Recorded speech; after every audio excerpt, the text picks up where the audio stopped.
ಅವರ ಪರವಾಗಿ ನಾನು ಧರ್ಮಸ್ಥಳದವರು ಅವರನ್ನು ವಿಕ್ಟಿಮ್ ಅಂತ ಪರಿಗಣಿಸಿ ಸಲ್ಲಿಸಿದ ಅರ್ಜಿಗೆ ನಾನು ಇವತ್ತು ಆಕ್ಷೇಪಣೆಯನ್ನು ಸಲ್ಲಿಸಿಕೊಂಡಿದ್ದೇನೆ. ಇದು ಮಾನ್ಯ ನ್ಯಾಯಾಲಯವು ಕೂಡ ನಮ್ಮ ಆಕ್ಷೇಪಣೆ ಮತ್ತೆ ಎಪಿಪಿ ಅವರು ಕೂಡ ಸಮಯಾವಕಾಶ ಕೇಳಿದ್ದಾರೆ.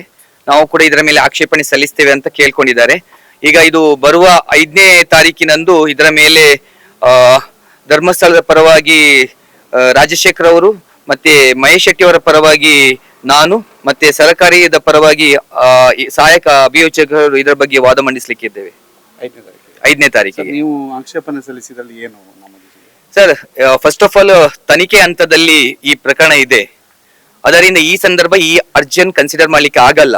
ಮತ್ತೆ ಅವರು ಸುಪ್ರೀಂ ಕೋರ್ಟಿನ ರಿಟ್ ಪಿಟಿಷನ್ 184/25 ತಂದು ಅದರ ಅಡಿಯಲ್ಲಿ ಇವ್ರು ಕೇಳ್ತಾ ಇದ್ದಾರೆ. ಅಲ್ಲಿ ಆ ರಿಟ್ ಪಿಟಿಷನ್ ಅಲ್ಲಿ ಚಿನ್ನಯ್ಯ ಎಲ್ಲಿ ಕೂಡ ಧರ್ಮಸ್ಥಳದ ವಿರುದ್ಧ ಯಾವುದೇ ಒಂದು ರಿಲೀಫ್ ಕೇಳಲಿಲ್ಲ.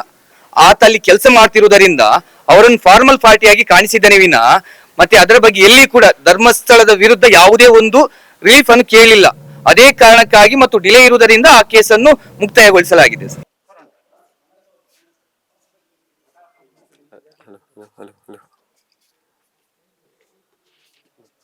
ಅಪೋಸಿಟ್ ಪಾರ್ಟಿ ಅವರು ಬಂದಿದ್ರು. ಆಪೋಸಿಟ್ ಪಾರ್ಟಿ ಅವರು ಬಂದು ಅಬ್ಜೆಕ್ಷನ್ಸ್ ಹಾಕಿದ್ದಾರೆ ಅಪ್ಲಿಕೇಶನ್ಸ್ಗೆ.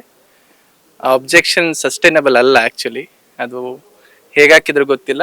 ನೆಕ್ಸ್ಟ್ ಆರ್ಗ್ಯುಮೆಂಟ್ಸ್ ಡೇಟು 5th ಕೊಟ್ಟಿದ್ದಾರೆ.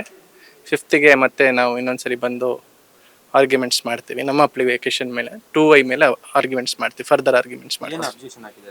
ಅಬ್ಜೆಕ್ಷನ್ಸ್ ನಾವಿನ್ನೂ ನೋಡಿಲ್ಲ. ಕಾಪಿ ಸರ್ವ್ ಮಾಡಿದರೆ ನಾವು ಗೋತ್ರು ಮಾಡಬೇಕು.